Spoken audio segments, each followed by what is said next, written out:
Welcome back to another episode of the Caffeinated Christian Podcast. I'm one of your hosts, Ryan Willert. We actually do not have Pastor Mike with us. He is in the hospital with his wife giving birth. Well, his wife's giving birth, not Mike, but he was there. I'm happy you didn't say like Mike's giving birth. Mike's having a baby this week. Mike's having a baby, everyone. But with his third child, if you guys go listen to a podcast, I think two podcasts ago? Oh, it was a while ago. A few ago about a special announcement for Pastor Mike. Yeah, what's happening with the health of the third child. Go back and listen to that and keep him in your prayers. But so far, from what we have updated, everything's going smoothly. As far as we know, we have no other further updates, but I'm sure Mike will, when he gets back in the next few weeks, give you guys an update on how things are going. But also, we do have your man, Bradley, the man with no last name, over on the board. It's Bradley and I for the next few podcast episodes. You're going to like it. Yeah, because Mike's the strict adult that's not here. Exactly. We are doing childish things right now, apparently. Oh, absolutely. Am I older than Mike? I'm 36.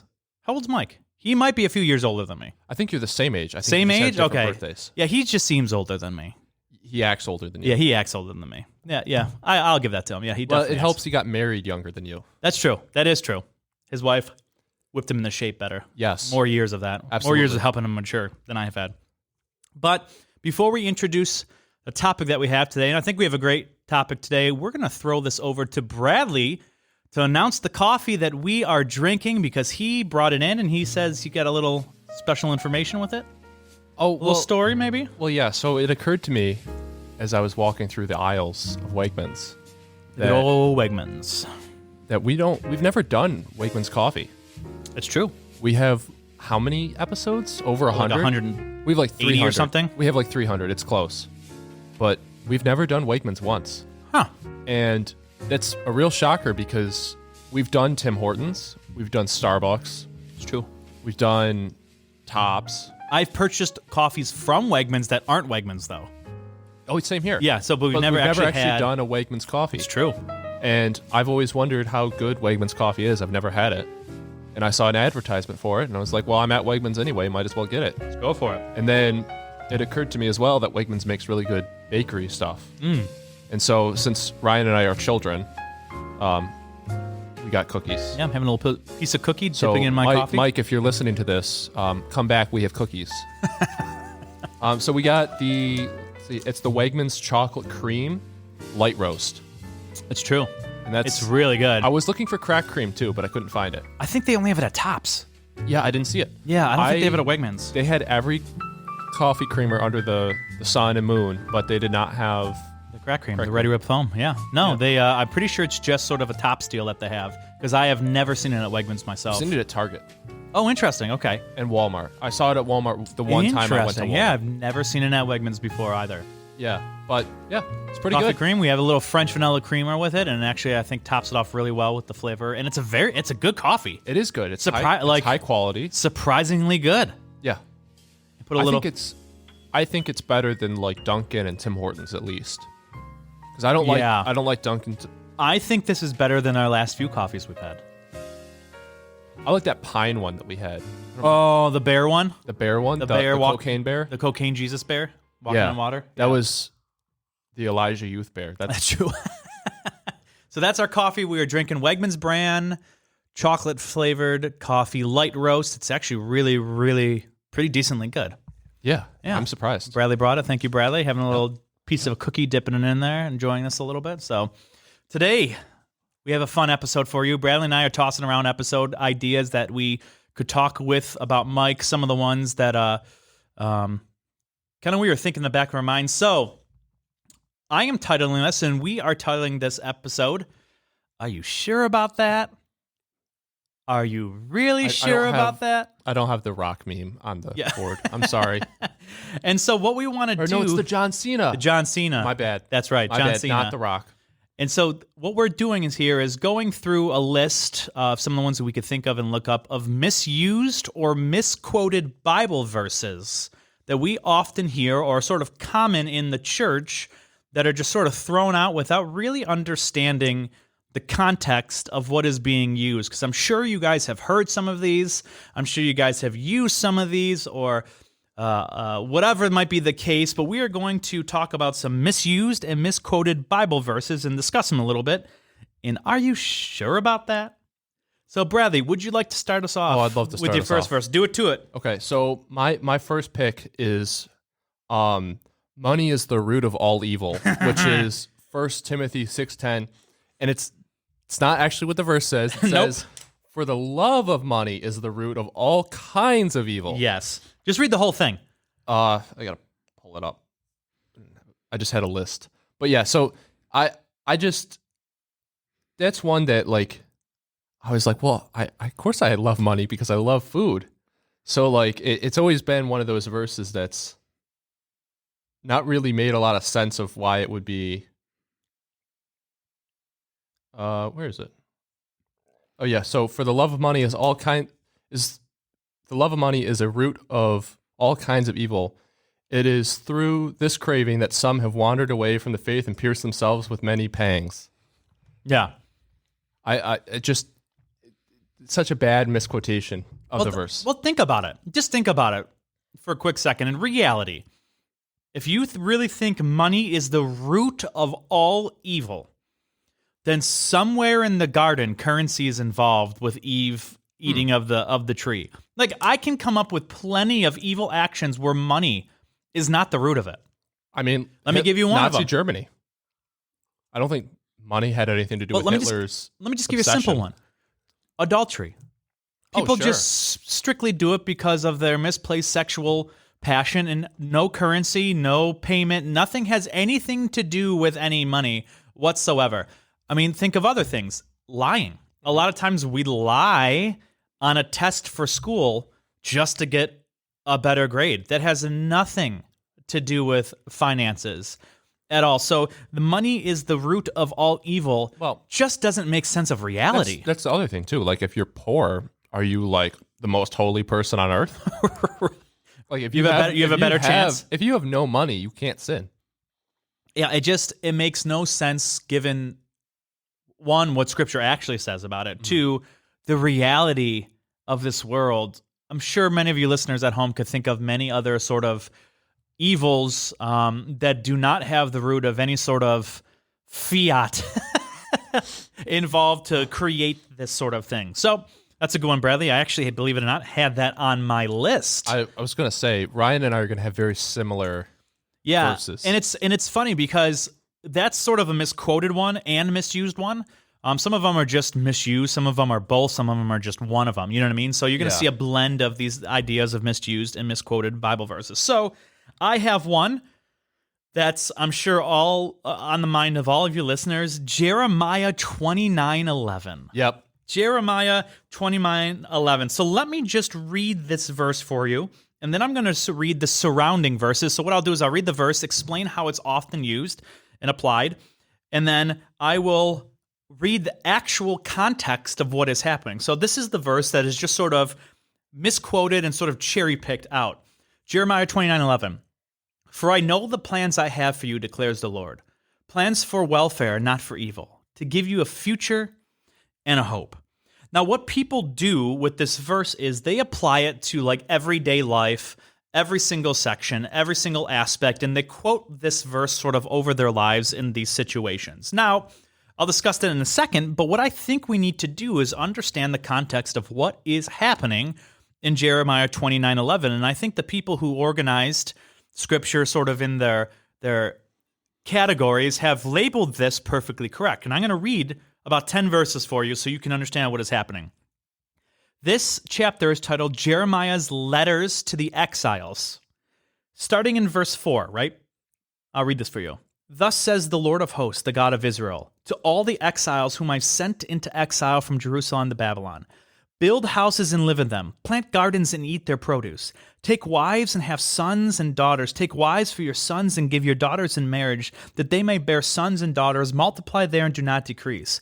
But seek the welfare of the city where I have sent you into exile, and pray to the Lord on its behalf, for in its welfare you will find your welfare. For thus says the Lord of hosts, the God of Israel, do not let your prophets and your diviners who are among you deceive you. Do not listen to the dreams that they dream. For it is a lie that they are prophesying to you in my name. I did not send them, declares the Lord.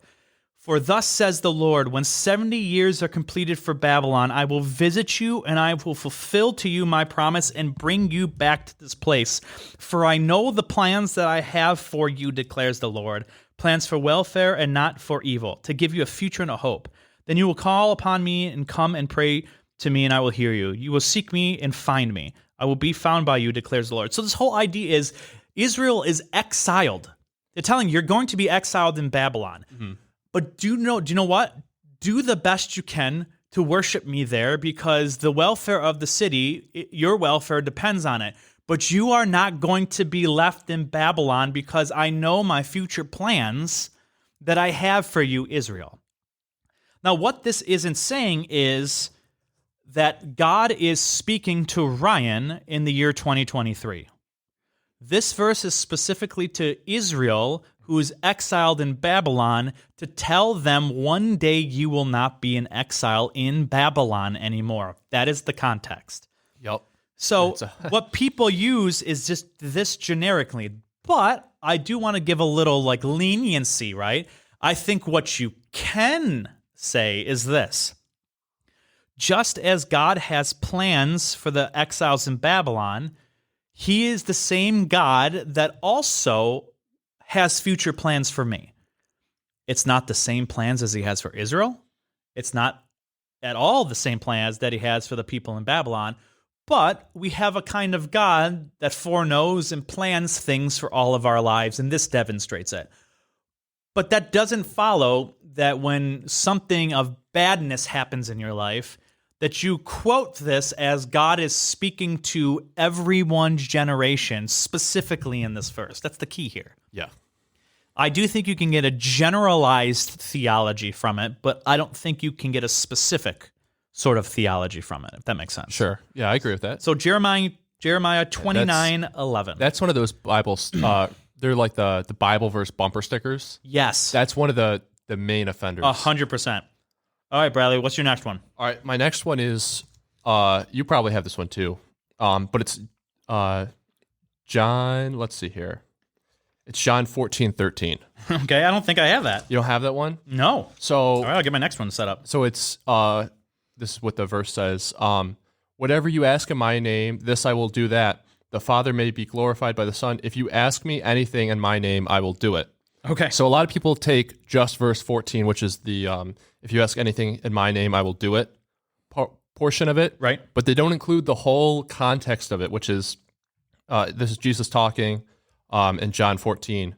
But in verse 12, it starts off with, truly, truly, I say to you, whoever believes in me will also do the works that I do. And greater works than these he will do, because I am going to the Father. Whatever you ask in my name, this I will do, that the Father may be glorified in the Son. If you ask me anything in my name, I will do it. And Jesus is specifically referring to works that reflect Christ. He is not reflecting money, status, income. All these things, I think, is what that verse, that's kind of goes back to the prosperity gospel. You and I were talking before we started about prosperity gospel churches. A lot of them use this verse right here, and they're just like, see, if you ask anything in God's name, he'll give it to you. He'll do it for you. But you have to do it within the context that Jesus is telling you to do that. You can't just take that one verse and just say, hey, look, you know. Well, we know if you take that as a universal claim, which people do, right? A lot of churches do, it's just strictly false on the face value. Let me give you an example. If you literally mean, if you ask anything of him, whether it be rational or irrational, he'll do because you have faith. Yeah. All right, God, do me a favor and not crucify your son. Well, clearly that already happened, and he is not going to do it. So that just shows that there are logically impossible things that God cannot do, even if you ask him in the most faith possible. Yeah. So that, I've seen way too many churches that are like, your grandma died like 3 months ago, pray over a grave because God will do anything. It's like, no, that's not what that means. That is not at all what that means. Yeah, and I mean, even in the next verse, because like this is talking about when Jesus tells his disciples, you'll get the Holy Spirit. I mean, the next verse over after 14 is, if you love me, you will keep my commandments. So I mean, like, if you're basis of asking God for something is not within his commandments, Right. what reason should he have to give it to you? Right, exactly. So I mean, this is one of those verses where if you had read a little, like if you'd done your homework a little bit better, you would understand it. But Right. I see it so many times in prosperity gospel churches. Oh, 100%. It's awful. 100%. All right, so my next one is a common one that we hear, and it goes to a certain sort of quote-unquote doctrine in a very loose sense, I would say. I don't think it's a fundamental, but I still think to some theories of salvation, people claim it as a doctrine. Proverbs 22:6. Proverbs 22:6 Oh, says... I read that this morning. Oh, yeah, really? Train up a child in the way he should go, even when he is old, he will not depart from it. And so there's a few doctrines. People who believe in once saved, always saved, hold this to be true to some degree, that as long as I bring my child to faith and he accepts certain things, then no matter what he does in the rest of his life, it doesn't matter. This training and salvation will always be attached to the kid. Even if it's 60 years of being the next murderer and rapist, whatever the degree is, as long as the person agrees with the sentence and raises their hand and comes forward, they are saved no matter what they do or no matter what free choice. This is sort of a lot of times how it's applied, right? Now, I don't think that's how it's applied according to the context, right? As a matter of fact, I think the context is very sort of ambiguous on what this means. So let me just read the first 6 verses of Psalms 22.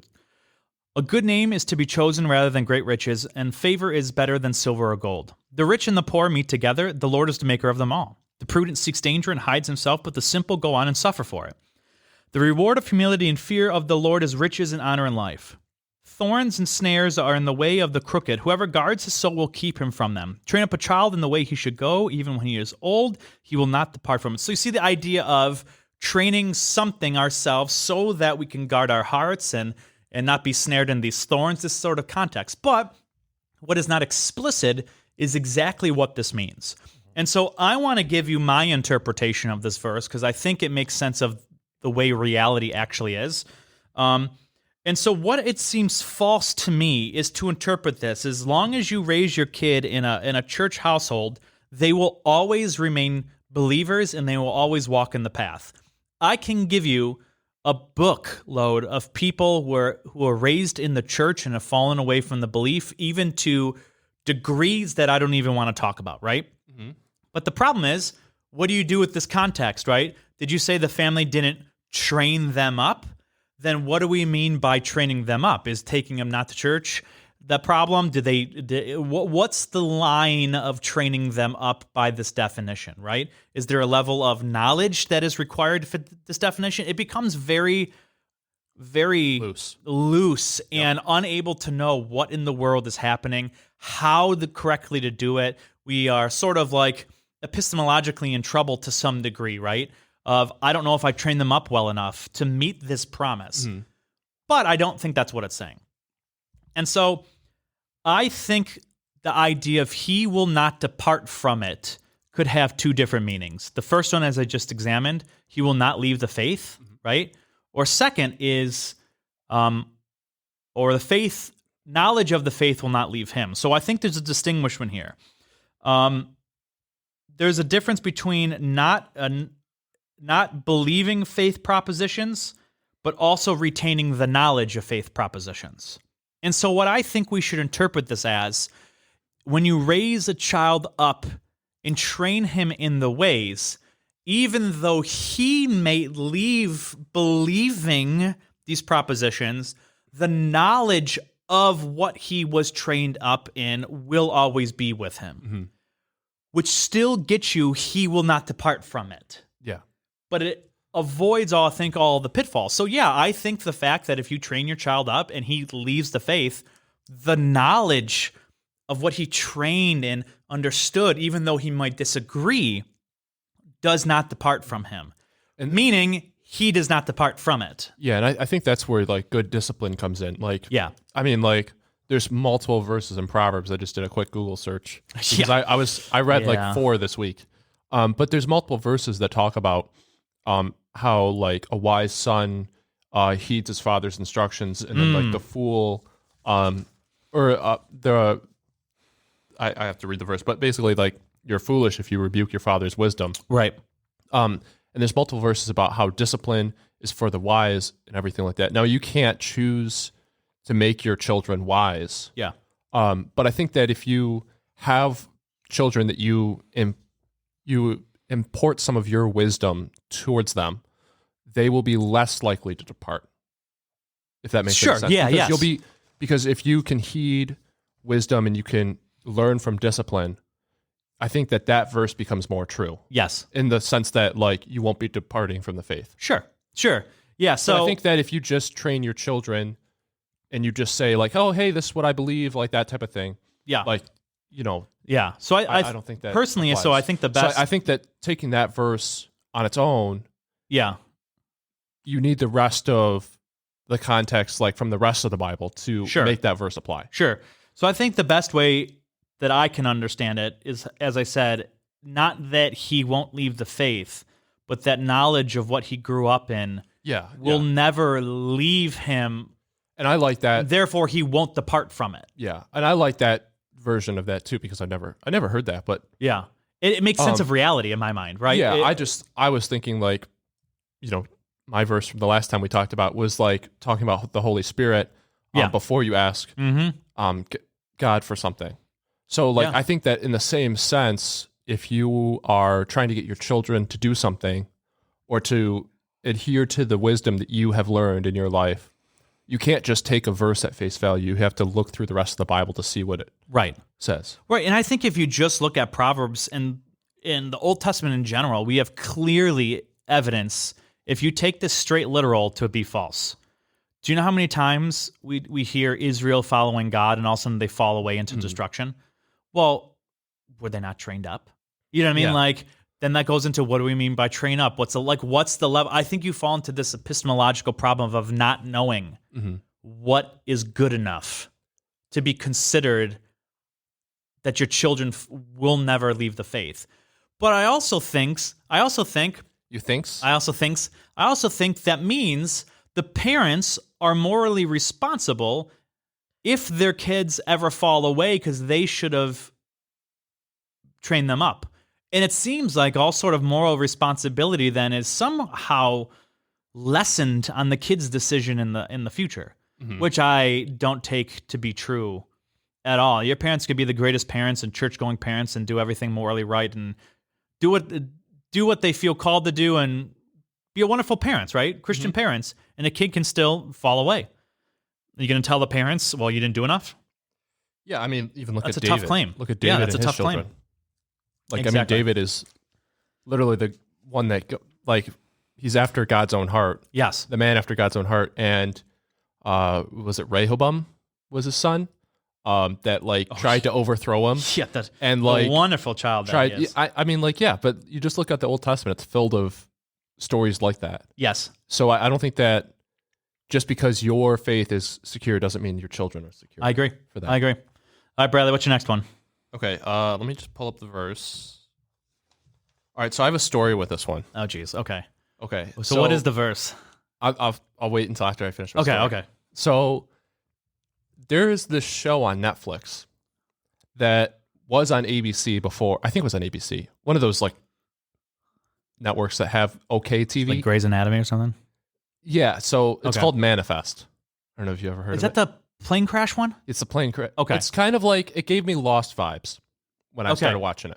Was it less weird than Lost? Because after the first season, I'm like, I'm out on Lost. After a giant polar bear came on, I'm like, I can't do this. No. I can't do this. So this is like Lost at its like peak.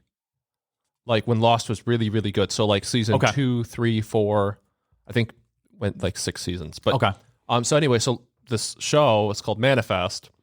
It's about this plane that disappears for 5 years, but the people on the plane thought it was like a 40-minute plane ride or something like that. So they're trying to figure out what's happening. Yeah. It's a really interesting mystery show. And it started off really good. Is it over, the show? There's one more season come out, I think. But I had to stop watching it because they misquoted this verse so many times, and I would scream when they misquoted it every single time. every time I heard it, I was just like, oh, stop. Okay. So the verse that they misquoted is the same number that it's kind of like Lost in the sense with the numbers. I don't know if you ever got that far. No, Okay. I don't think so. So there's like these numbers that keep popping up and they mean different things, but they're all the same numbers and they work for different stuff. So this is the same with this show. The flight number is 828. And Okay. so it ends up correlating with a bunch of other things in the show. And one of the things that it correlates with is the Bible verse Romans 8:28. Oh, okay. And All right. the one main character, her mother, is supposed to be like this old Christian lady, and she only knows like 2 verses, so she can't be that good of a Christian. Yeah. But this is like her favorite verse, and she always says, "All things work together for good." Yeah. And the whole show, they have pastors in the show that just say this verse, Yeah. and they don't do the rest of the verse. And I'm like, well, if you would just read a little further or read a few lines before, Yeah. you'd realize that it's not what this verse is saying. Mm-hmm. It actually says in Romans 8:28, let's see here. And we know that for those who love God, all things work together for good. For those who are called according to his purpose. Yes. It's not just all things work together for good, Nope. period. No. And I think that not only do non-believers misquote this verse, Yeah. Christians are some of the worst offenders 100%. of this verse. 100%. Because I have heard so many Christians in debates, in just simple conversations, Yep. in anything. They will say this to like a Jewish person. And they will say, oh, well, all things work together for God's good or for good. And they'll use like the example of like the Holocaust Oh, to a right. Jewish person. Yeah. And like, it's like, first of all, you misquoted it. Yes. Second of all, you misused it. Yeah. Third of all, that's not the right context. No. And fourth of all, you're so insensitive Yes. to this person that you're quoting this to.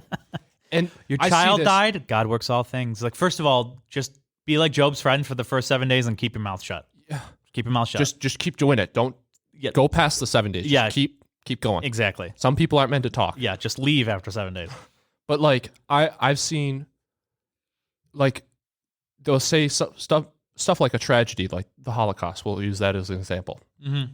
And they'll say, "Oh, well, all things work together for good," and they'll say that, and then it almost sounds like you're saying that God takes all things that are in the world and it's just good because God. Yeah. They make works in the event. They make the event good in itself because God is using He's it. using it for something. Right. They can't just. Or they'll lessen the tragedy by saying this verse. Correct. They'll like diminish what the tragedy was. Yeah.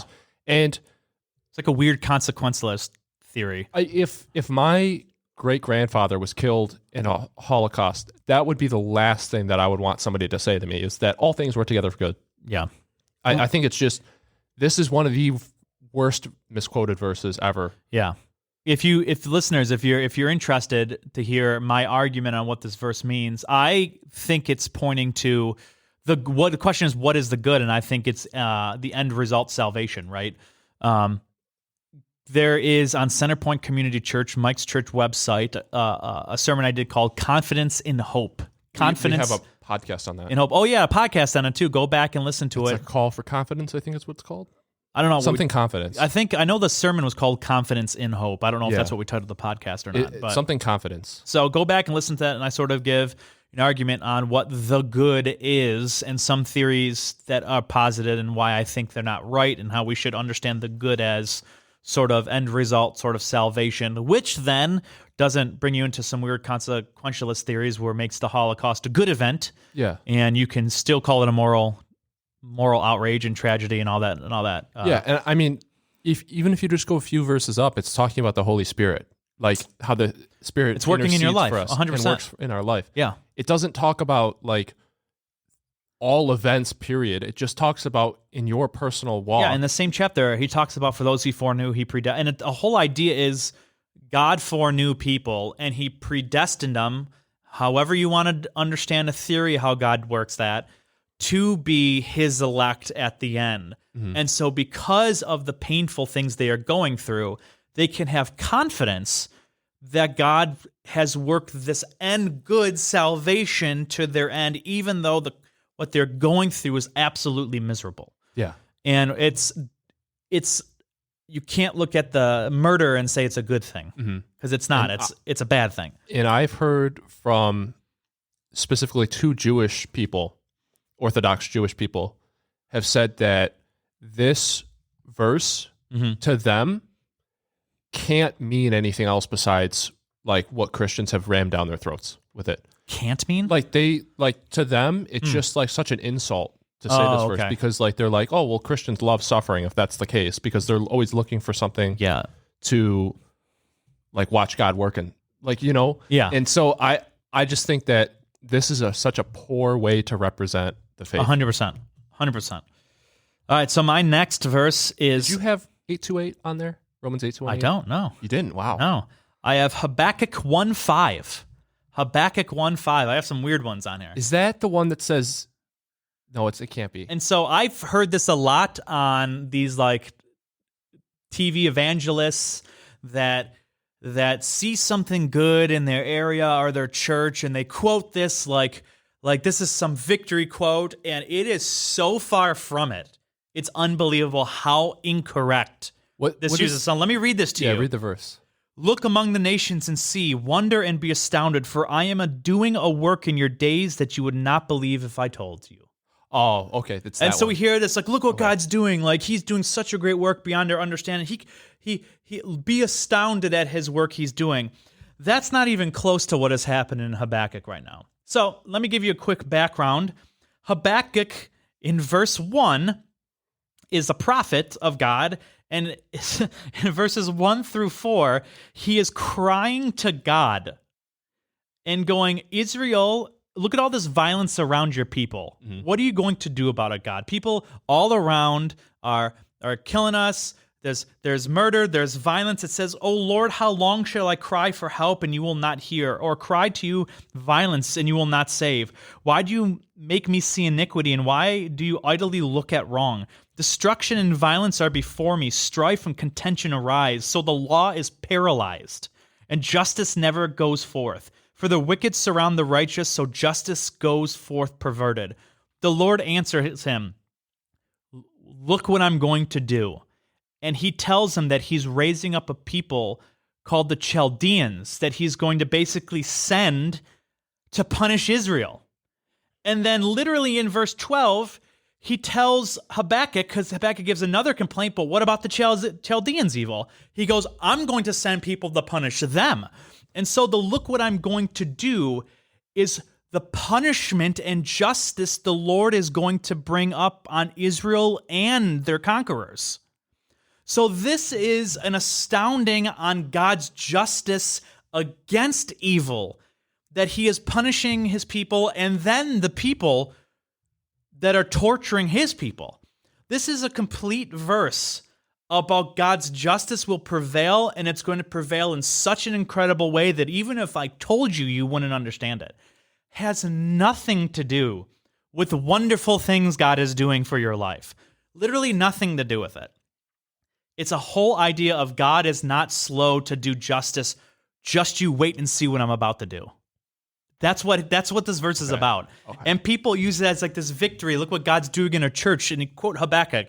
And it's just like, did you just pronounce judgment on your church? Like, what is happening here? Like, no, don't use that. It's completely cherry-picked, has nothing to do with the context of what we see in our modern day usage of it. I'm just like, what?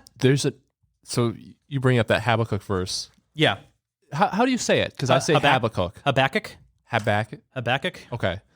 There's another verse in there. Yeah. I don't have the context, but he's questioning God. Okay. And I've heard people say that because God replies with a wrathful answer, that's a reason not to question God. No. That there's a verse in there that, like, and I don't remember what it is off the top of my head, but like I've heard from that same book. So that's where I thought you were going to go with it. No. It's just people do this as some like victory lap for their church, not realizing like did you just condemn judgment on your church? What's happening here? Like, don't. That's not what that means. All right, Bradley, you're next. So my next one is 1 Corinthians 10:13. Man, I don't have that either. You don't have that one? No, Oh, I love this. This is great. I'm really surprised. This is honestly. great, though. We get tons more in here. So this one's they just misquote like a single line out of it, but it's not even like the correct like Usage wording. Yeah. Okay. What So is it? The quote is usually no more than you can handle. God will never give you more than you can Oh, handle. yeah. But the verse is talking about temptation. So it says in 1 Corinthians 13, it says, "No temptation has overtaken you, that is not common to man. God is faithful, and he will not let you be tempted beyond your ability. But with the temptation, he will also provide the way to escape, that you may be able to endure it." Yeah. And his way to endure it is him. Yeah. Yeah, his And spirit. I never, I've heard that one misquoted before, but like, it's talking about temptation. It's not talking about like finances, Mm-hmm. Addiction, anything like that. It's just talking about temptation. Yeah. So I guess in a way, it could mean what you're saying, but it's specifically talking about temptation. Sure. There's no more temptation. You'd have to rephrase it to meet like what you want to say. In the long run, it could mean that, but like, you have to like resist temptation before God will give you. Yeah. But I also think God can give us things That are by more a- than us. that allow, like, for instance, Job. if you take 50 classes in one semester, you can Oh, choose to gosh. do that. And that's not, well, God, I can handle this. God won't give me more than I can handle. That's not what that means. You clearly bit off more than you can chew. Yeah. This is not the temptation context. This is you just being a fool, thinking you can get a bachelor's degree in 6 months.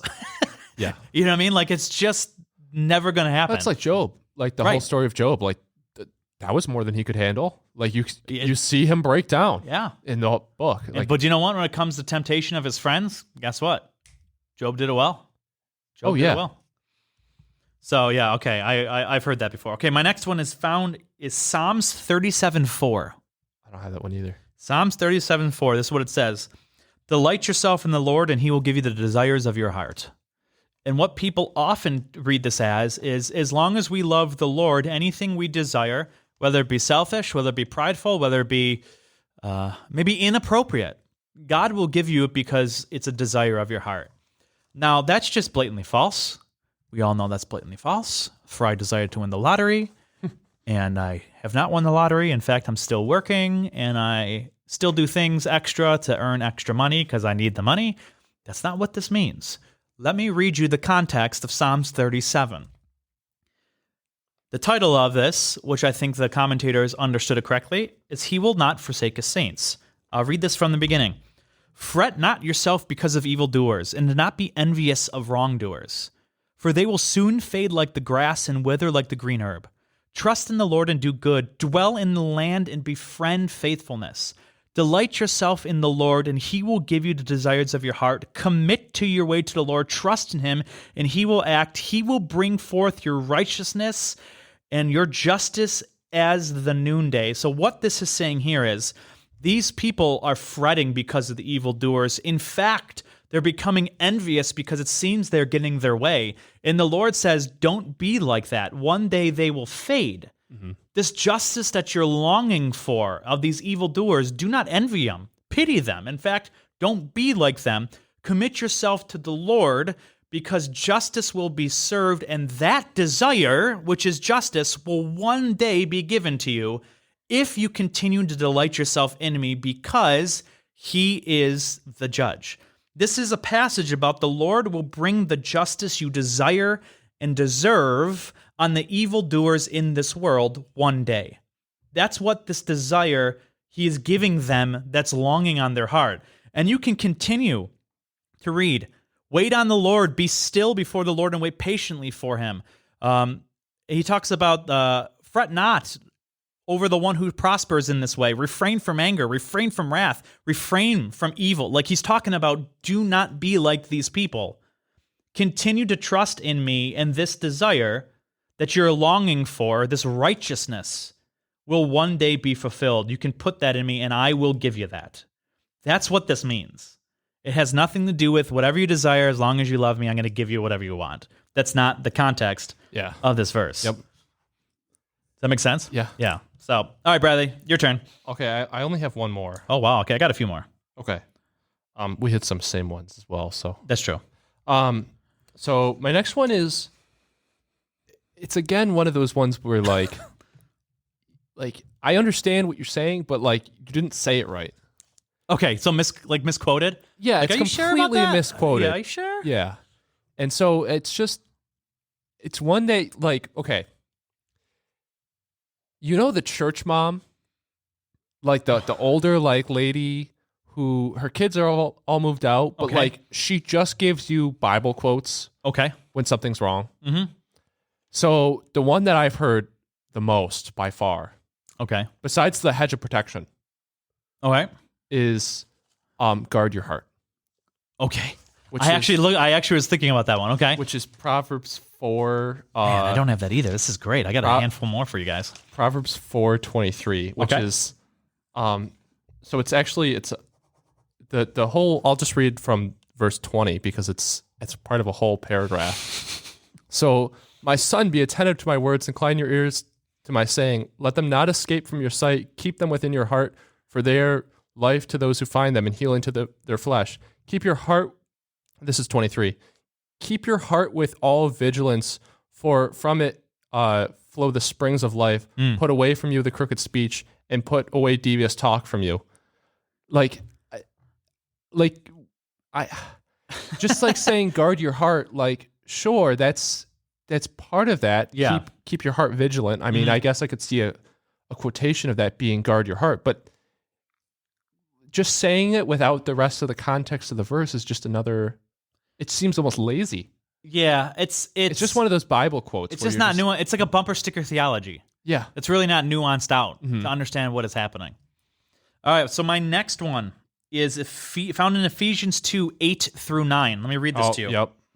So, for by grace you have been saved through faith, and this is not your own doing; it is a gift of God, not a result of your works, that so that no one may boast. So here's the problem, right? We have people more in Calvinist brethren, right? Say, look, see, faith is a gift from God. That means the fact that you can actually have faith in God is something that has to be given to you. And God only gives that to specific people. Without God giving you this gift, you can't even believe or have faith in Him. And that is just, if anyone has logo software, is just not at all what the language actually says. In fact, if you look at it, let me give you a few facts here and you can check this up. In Greek, every noun has a gender, right? There's feminine, masculine, neuter. And so the gender for faith is feminine, right? But the gender for this, because we want to know what the gift is neuter. But the problem is, in order for the word this to be attached to faith, this also needed to be a feminine gender. As a matter of fact, what that means then, since this is not a feminine, it's neuter, it follows then that the antecedent would have to be a feminine pronoun for this. So what is this gift? It's the whole thing then. If you look at the Greek, what he's saying is, what is the gift? And the gift is that you have been saved by grace through faith. That is the gift, not faith in itself. Does that make sense? Yeah. Though we can go, faith, the allowance is a wonderful grace by God, but when you're talking about a gift that is given, as our Calvin brethren like to say, it is not, according to the Greek, faith. It is the whole thing that you are saved by grace through faith. That itself, that whole sum total, is the gift by God that is not of your own works, which we all agree on. And so a lot of times this gets misunderstood that the gift is the faith, so you have, without God giving you faith, you have no faith in the first place. That is not at all what the Greek is saying. Literally, go on the logo software if you have it and double check that because it's right there. That is not the correct interpretation. The gift is all of it, which I think we all agree here that that's true. Yeah. We all agree here that that's true. Wait, hang on. Yep. How many more do you got? Like 3? You got 3 more? Okay. Yeah, or 4. Is one of them in Isaiah? No. Oh, darn it. Why? Do you have I that? was just going to try and guess one. Because Isaiah, I I couldn't find an exact misquotation in Isaiah, but I know that there is one. Okay. So my next one is Psalms 105:15. I'm going old school. Some of these 105:15. It says this: "Touch not the anointed ones. Do not do my prophets no harm." Let me read that again. "Touch not the anointed ones. Do my prophets no harm." What we have is when you see one of those unhealthy pastors, right? And someone asks the pastor a question, they go, "Don't touch the prophet. Don't touch the anointed one. You can't say anything against them. You can't question them. You can't do all of this." I've never heard this before. You've never heard this before. Oh my gosh! In mega churches where you see like this abuse, like spiritual abuse, this is quoted all the time. Don't touch the anointed one. Let us do our work. I've never heard this. Really? Yeah. Oh my gosh! I've heard that tons of times. I've been in 3 church splits. Tons and of I've never times. heard that once. Really interesting. So what they say is basically you better not say or do anything against the pastor. He's the anointed one. You better not question him. Okay, I've heard that can see before, how but I've that's- never heard that verse before. Oh, in wow. that Okay, context. interesting. And so once again, this is not at all what this verse is saying. Not even close. And so what this verse is saying is, and I don't want to read it all because it's 15 verses, but in reality, this is what this is saying. That God has brought up an offspring all the way through Abraham to a servant Jacob, his chosen one. I'm going to start in verse 7. Let me read this for you. "He's the Lord our God. His judgments are all over the earth. He remembers his covenant forever. The word that he commanded for 1,000 generations, the covenant that he made with Abraham, his sworn promise to Isaac, which he confirmed to Jacob as a statute, to Israel as an everlasting covenant, saying, 'To you I will give the land of Canaan as your portion for an inheritance.'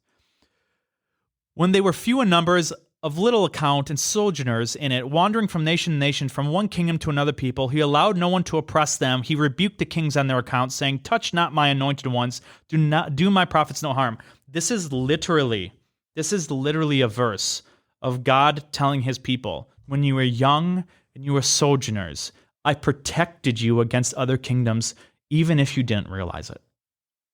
And I told them, metaphorically, you can't touch them. I'm not allowing you to touch my people. That's what this means. It has nothing to do with questioning your pastor or going against your pastor and double checking what he says. Has nothing to do with it. So, like, rule of thumb for me is always where in the Old Testament or New Testament it is. And if it's in the Old Testament, it's probably not referring to a church. Probably not referring to your pastor. It's probably, Just going to throw that out there. most likely, it's probably not even referring to you as an individual. It's true. Next one I have is found in 3 John 1:2. 3 John 1:2. It says this, "Beloved, I pray that you may go well with you and that you may be in good health as it goes well with your soul." I've heard a lot of prosperity people say that we should always be healthy if you have enough faith. And this is a verse that, like, if your soul, this is what they say, as is well with your soul. So if you're not healthy, that means your soul is not healthy. You have little faith.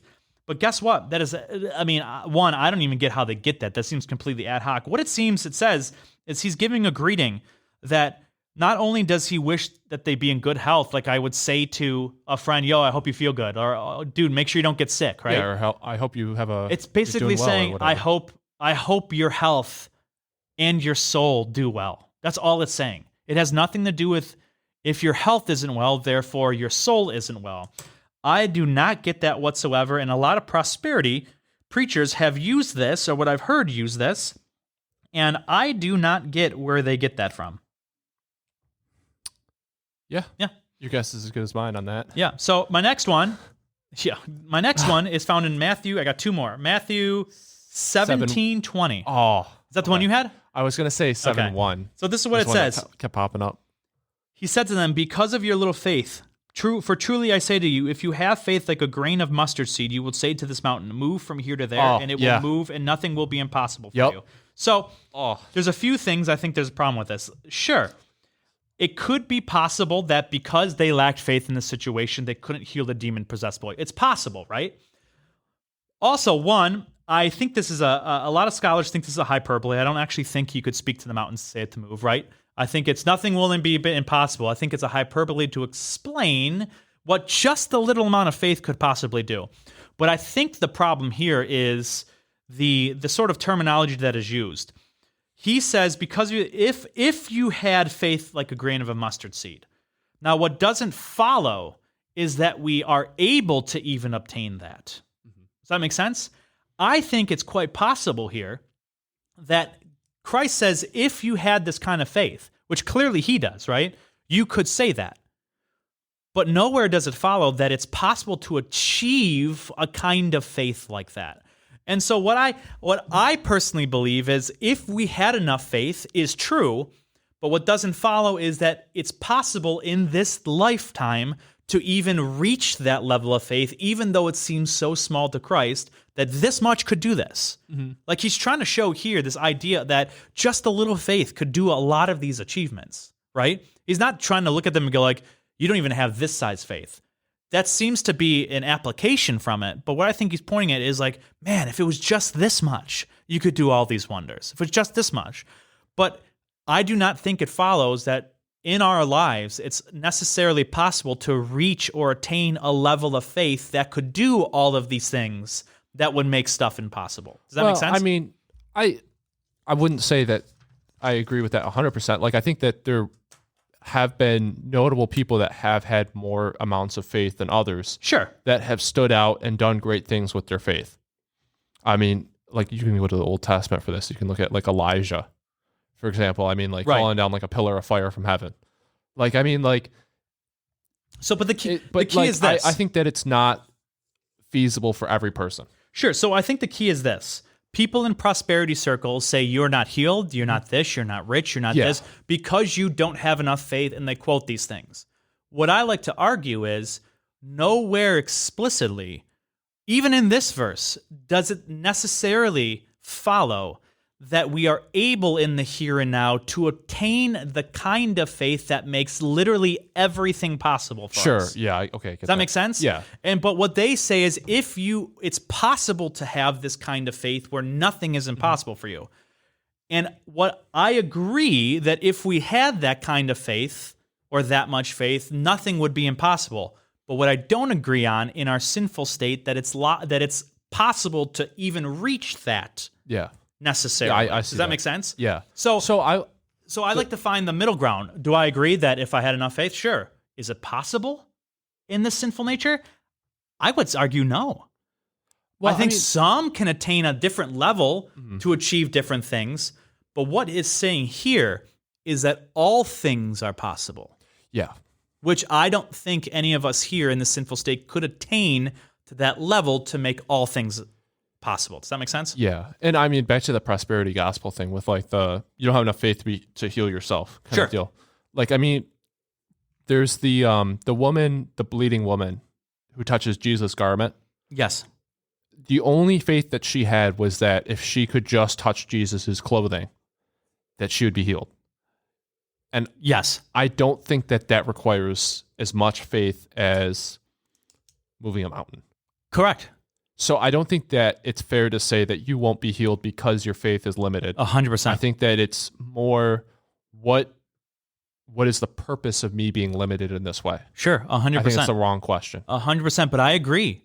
If we could have what Christ have, we could do whatever we wanted to do. Mm-hmm.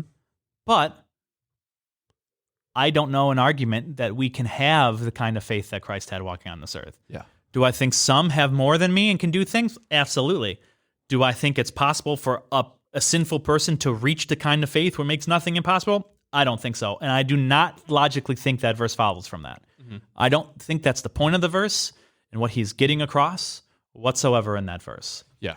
So you saying that one reminded me of one. I was going to put it on the list, but I wasn't really sure because it's kind of misquoted, but like it's the right idea. It's just there's more to it than what's said. Okay. So it's Matthew 7:1. Okay. Which a lot of people just say, do not judge. Oh, yeah. Which is, it's not wrong, but it's not really what's being said either. Correct. So this is also one of Mike's favorite. So Mike, if you're listening, this is for you. This is for you. This is one of your favorite passages.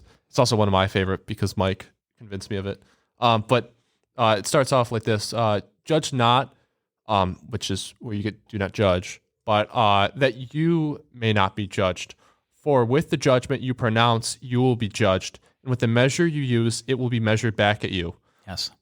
Why do you see the speck that is in your brother's eye, but do not notice the log that is in your eye? Mm-hmm. Or how can you say to your brother, let me take the speck out of your eye, when there is a log in your own eye? You hypocrite. First take the log out of your own eye, and then you will see clearly to take the speck out of your brother's eye. Right. Do not give Just dogs assumes what is judgment. holy, Yeah. and do not throw away your pearls before pigs, lest they trample them underfoot and turn to attack you. Yeah. So it's not saying do not judge, period. No. It's saying that, first of all, examine your own life Yeah. for forms of judgment before you examine the On lives the same of somebody level else. that you will judge, Mm-hmm. will be judged back at you. So don't be a hypocrite. Yeah. Figure out your own life first before you go after someone. Yeah. But to say take the speck out of your eye before you help your brother with, or take the log out of your eye the log. before you take the speck, assumes that after the log's out, it's appropriate for you to go help him take the speck out. Yeah. That assumes that. Yeah. And so to just say, do not judge me on any account, I think is inherently self-defeating. Yeah. You're right? Yeah, Do you know what I mean? I Like, to tell you, how dare you judge me, is a judgment against my judgment. Yeah. So to say there's no such thing as judgment, it's just I think it ends up shooting itself in its foot. I think it's just logically fallacious on the face value of it. Yeah. And I'll see this used, I mean, especially today Yeah. with like the pride movement or the LGBTQ movement or whatever Yeah. that is, Mm-hmm. where they'll say, oh, don't judge me. Would Jesus judge you? Or would Jesus judge me? And well, the answer is yes. Oh yeah, he says He's he will. going to judge you. He will one day. So Yeah, he's come. He's long come as not to it's- condemn right now, but to save the lost. yeah. But And he as long as but he considers you lost. That's a judgment, yeah. right? He's not condemning you, the Crino understanding of judgment, but to save you as lost is to judge you as a lost person. Yeah, and I think one of the other important things to know with this too is it's assuming that you know the person that you're judging. Right. You're not just picking Larry off the side of the street and just saying, I'm pronouncing judgment on you. Correct. Or, Martha who's walking down the road. It's assuming Nice that hair, you're, Martha. Like, that's not what it. Yeah, it's assuming that you know the person. It says specifically your brother, which would be a close friend or a family member or somebody that you know and have a connection already Yes. established with. Yes. So I think that, to an extent, yeah, you shouldn't just judge any old buddy walking down the road. Yeah. But it doesn't say that you can't judge either. Yes. I agree. So I got one last one for you guys. And Bradley, I'm sure as soon as I read this one, you're going to go, I can't believe I forgot that. So we'll end on this one. Philippians 4:13. I can do all things through Christ who strengthens me. I thought about putting that one on there, I was like, I want to be original. Yeah, it's such an easy one. But let's be honest, that's not what this is saying. Paul is talking about his pain and strife and hunger and all these terrible circumstances, and he is abundant and abounding through it because in Christ he is able to go through all of this suffering and pain for his glory. He can go Is that through the all one those that talks things. about his thorn as well? Or is that later? No, that's later. Okay. Yeah, so no. If you don't study for an exam and you go in there without reading a textbook, do not quote this passage because this is not what this means. Middle school me needed to hear that. Right, exactly. No, you cannot think that you can apply for an NFL team if you don't know how to throw a ball 2 yards. That's not what this pertains to. You actually have to work hard. You have to try. But like Paul, in circumstances where there's hunger or starving and there's downtrodden, to find abundance in life is possible through Christ, because in him and through him, I can do all things that pertain to this abundance, right? And this strength that I need to keep going. That's what that replies to. Not you being lazy, not you thinking you can go squat 10,000 pounds and shout Philippians 4:13. That is not at all what this means in any bit. It just doesn't mean it. It just doesn't mean it. And once again, logic shows that this seems to be false. There's a lot of things that you can't do, even if Christ is involved. Let me give you one. You are not a necessarily omniscient being. You came into existence. You will one day go out of existence. So by definition, you can't do all things. And I'm sure all of our listeners might think that's a little like petty, but no. If you want to take this as a serious, literal quote, I'm sure I can give you a book of things that are logically impossible for you to do because of who you are. And no matter what, it is impossible, even with God, to do certain things. Yeah. When I just do not know what it means. You cannot make a square circle. Sorry. It's just not a thing. When I was in middle school, Ryan, we had Bible class in the morning. Okay. This was when I was actually going to school and not homeschooled. But we had like a Bible class in the morning. And on Tuesdays, we'd have like a chapel service. Right. And the chapel service was a lot later than the regular Bible time was. And there was a math test on one of these specific days that I didn't study for because I'm awful at math. Yeah, you're running around. So it's just kind of like it's like if I pass the test, whatever. If I fail, I didn't expect much anyway. But I was like, oh, I didn't study. Well, whatever. I'll just go into it. And during the chapel service, they read that verse. Yeah. And I was like, well, I guess I'm failing that math test. That's funny. And we came back, and the teacher asked to see me, and I was like, uh-oh. She's like, did you study? I was like, no, I didn't. She's like, I could tell. Go back and study, and you can retake it. Quote that as much as you want, but did you fail? Oh, yeah. Oh, yeah. Oh, yeah. Oh, yeah. I didn't expect to pass. Yeah. Oh, yeah. So, yeah, that's what we have today. Misused or misquoted versus the Are You Sure About That podcast for you. So we're going to close out here. Usually I'll toss this over to Mike to give us a closeout, but I guess I'll do it today. I don't haven't memorized what Mike says, but thank you for listening to another episode of the Caffeinated Christian Podcast.